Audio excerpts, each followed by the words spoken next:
नमस्कार विद्यार्थी मित्रमैत्रिणींनो, current affairs bye Meghali या मराठी यूट्यूब चॅनलवरती आपले मनपूर्वक स्वागत. इथे आपण डेली करंट अफेअर्सचे इम्पॉर्टंट 12 क्वेश्चन्स पाहतो, जे तुम्हाला येत्या आपल्या सर्व MPSC एक्झाम्समध्ये, सरळ सेवा परीक्षांमध्ये आणि सर्व केंद्रीय परीक्षांमध्ये नक्कीच पाहायला मिळतील. त्यामुळे चॅनलवरती जर तुम्ही पहिल्यांदा आले असाल तर चॅनलला लाईक करा, जास्तीत जास्त विद्यार्थ्यांना हा चॅनल शेअर करा, जेणेकरून सगळ्यांना या चॅनलचा उपयोग होईल. आणि जर माझे सगळे प्रयत्न तुम्हाला आवडत असतील तर सबस्क्राईब करायला विसरू नका. तर पाहूयात आजचे म्हणजे 19 जानेवारी 2026चे चालू घडामोडी. प्रश्न पहिला, इंटरनॅशनल नेट झिरो समिट म्हणजे INZS 2026 कोणत्या ठिकाणी आयोजित करण्यात येणार आहे, असा प्रश्न आहे. एक मिनिट.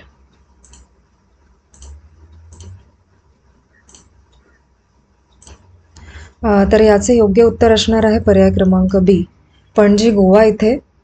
त्याचे इम्पॉर्टंट पॉईंट्स पहा. INZS 2026 हे 22 ते 24 जानेवारी 2026 दरम्यान पणजी गोवा येथे आयोजित करण्यात येणार आहे. हा समिट ताज विवांता पणजी येथे पार पडणार आहे आणि भारताच्या नेट झिरो अर्थव्यवस्थेकडे संक्रमणासाठी धोरणात्मक सहकार्य व उद्योग प्रधान उपायांवरती या परिषदेत भर दिला जाणार आहे. आणि आयोजक कोण आहेत तर international institute of corporate sustainability and responsibility Goa यांच्यामार्फत हे आयोजित करण्यात आलेले आहे.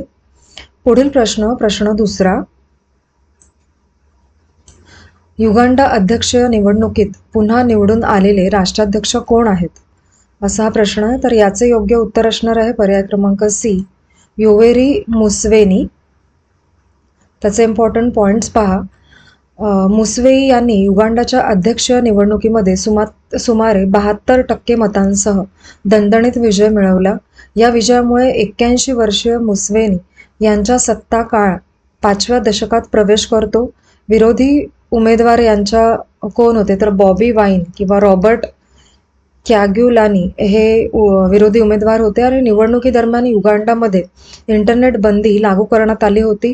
ते सलग सुमारे 4 दशकांपासून राष्ट्राध्यक्ष आहेत, जे हे विशेष आहे. पुढील प्रश्न तिसरा, इंडियन कोस्ट गार्ड शिप म्हणजे ICGS संकल्प ने 17 जानेवारी 2026 रोजी कोणत्या बंदराला भेट दिली, तर याचे योग्य उत्तर असणार आहे पर्याय क्रमांक बी, पोर्ट लुई मॉरिशस. त्याचे इम्पॉर्टंट पॉईंट्स पहा. ICGS संकल्प हे ऑफशोअर पोर्टल वेसल असून भारतीय महासागर क्षेत्रातील परदेशी तैनातीचा भाग आहे. हा दौरा भारताच्या सागर म्हणजे security and growth for all in the region सागरी धोरणानुसार करण्यात आला आहे. इंडियन कोस्ट गार्डबद्दल पहा थोडंफार. याची स्थापना 18 ऑगस्ट 1978 मध्ये कोस्ट गार्ड ॲक्ट 1978 अंतर्गत झाली होती. मुख्यालय दिल्लीला आहे आणि याचं कार्य काय आहे तर भारतीय तटरक्षक दल हे समुद्री कायदा अंमलबजावणी, शोध व बचाव SAR आणि समुद्रीय पर्यावरण संरक्षण हे त्याचं मुख्य कार्य आहे.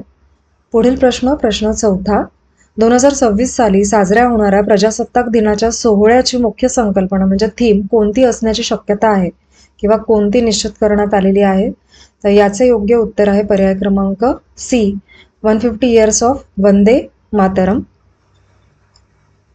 त्याचे इम्पॉर्टंट पॉईंट्स पहा. वंदे मातरम हे केवळ गीत नसून ते भारतीय राष्ट्रीय चेतनेचे प्रतीक मानले जाते. स्वातंत्र्य लढ्यात वंदे मातरम हा स्वातंत्र्य सैनिकांचा प्रेरणादायी नारा होता आणि 1 ऑक्टोबर रोजी केंद्रीय मंत्रिमंडळाने देशव्यापी स्वरूपात या उपक्रमाला मंजुरी आधीच दिलेली आहे. पुढचा प्रश्न पाचवा, प्राचार्य धीरज शर्मा हे कोणत्या संस्थेचे संचालक डायरेक्टर आहेत, तर त्याचे योग्य उत्तर आहे पर्याय क्रमांक सी, IIM रोहतकचे. त्याचे इम्पॉर्टंट पॉईंट्स पहा. IIM रोहतकचे संचालक प्राचार्य धीरज शर्मा यांना एक्झेम्पलरी गव्हर्नन्स लीडरशिप अवॉर्ड 2026 प्रदान करण्यात आलेला आहे. हा पुरस्कार 46व्या वर्ल्ड मॅनेजमेंट काँग्रेसने नवी दिल्ली येथे प्रदान करण्यात आला. यांची निवड 1400हून अधिक जागतिक नामांकनांमधून करण्यात आलेली आहे. आणि IIM रोहतकने सुरू केलेल्या इंटिग्रेटेड प्रोग्राम इन लॉ या IIM प्रणालीतील पहिला कायदा अभ्यासक्रम आहे. पुढील प्रश्न 6वा. लक्षद्वीप बेटांवरती आयोजित संयुक्त सेवा वैद्यकीय शिबिर म्हणजे joint service multi speciality medical camp कोणत्या दलाने यशस्वी पार पाडला असा प्रश्न आहे. तर याचे योग्य उत्तर आहे भारतीय नौदलाने. पर्याय क्रमांक C. त्याचे इम्पॉर्टंट पॉईंट्स पहा. हे शिबिर कवरत्ती, अगत्ती, अमिनी, अँड्रोड व मिनिकॉय बेटांवरती पार पडली. आणि लक्षद्वीपमध्ये प्रथमच इतक्या मोठ्या प्रमाणात न्यूरोलॉजी आणि कार्डिओलॉजी, नेफ्रोलॉजी यांसारख्या अतिविशेष सेवा उपलब्ध करण्यात आल्या पहिल्यांदा. प्रश्न 7वा. आमे पढिबा आम्हा बासरे ही योजना कोणत्या राज्य सरकारने सुरू केली? तर याचं योग्य उत्तर आहे पर्याय क्रमांक B. ओडिशा या राज्याने. त्याचे इम्पॉर्टंट पॉईंट्स पहा. या योजनेअंतर्गत 3 ते 6 वयोगटातील मुलांना मातृभाषेमध्ये शिक्षण दिले जाणार आहे. ही योजना राष्ट्रीय शिक्षण धोरण NEP 2020शी सुसंगत आहे.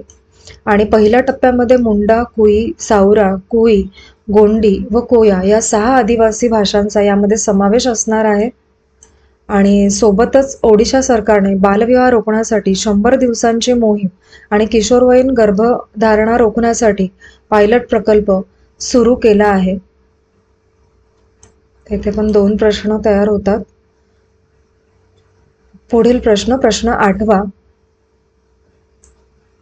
डार्डानेल्स समुद्रधुनी कोणत्या देशामध्ये स्थित आहे असा प्रश्न आहे. तर याचं योग्य उत्तर असणार आहे पर्याय क्रमांक D. तुर्की येथे. इम्पॉर्टंट पॉईंट्स पहा याचे. डार्डानेल समुद्रधुनी आशिया व युरोप या 2 खंडांना वेगळे करते. समुद्रधुनीचे प्राचीन नाव हेलिस्पॉट असे होते आणि डार्डानेल समुद्रधुनी ही जागतिक व्यापार व सागरी वाहतुकीसाठी अत्यंत महत्त्वाचा जलमार्ग आहे. पुढील प्रश्न 9वा. ट्रॉपिकल स्टॉर्म नोकेन ADA हे कोणत्या ज्वालामुखी परिसरामध्ये धोका निर्माण करते आहे असा प्रश्न आहे. तर याचे योग्य उत्तर जे आहे ते असणार आहे पर्याय क्रमांक B. मायोन ज्वालामुखी फिलिपिन्स येथे. त्याचे इम्पॉर्टंट पॉईंट्स पहा. फिलिपिन्समधील मायोन व्होल्कॅनो परिसरामध्ये लहारचा धोका निर्माण करते. लहार म्हणजे ज्वालामुखी माती व पाण्याचा प्रवाही द्रव जो मोठा धोका निर्माण करतो. आणि पॅगासा हे फिलिपाईन्सची अधिकृत हवामान अंदाज संस्था आहे. पुढील प्रश्न 10वा. स्पिटुक गुस्टर महोत्सव कोणत्या ठिकाणी साजरा केला जातो? तर याचे योग्य उत्तर आहे पर्याय क्रमांक B. स्पिटुक मठ लडाख येथे. त्याचे इम्पॉर्टंट पॉईंट्स पहा. हा 2 दिवसांचा वार्षिक बौद्ध उत्सव आहे. महोत्सव जागतिक शांतता, समृद्धी, चांगुलपणा व विजय साधण्यासाठी समर्पित आहे. आणि हा उत्सव मास्केट नृत्य आणि पवित्र विधी पार पाडतात या उत्सवामध्ये. आणि स्पिटुक गस्टर हा लडाखमधील वार्षिक पवित्र मठ उत्सवांचा पहिला महोत्सव मानला जातो. म्हणजे या महोत्सवापासून तिथले सगळे महोत्सव सुरू होतात. पुढील प्रश्न. डिसोबाइंड नावाचे डीप लर्निंग टूल कोणत्या संस्थेने सुरू केले असा प्रश्न आहे. तर याचे योग्य उत्तर असणार आहे पर्याय क्रमांक D. Tata institute of fundamental research बँगलोरने. त्याचे महत्त्वाचे पॉईंट्स पहा.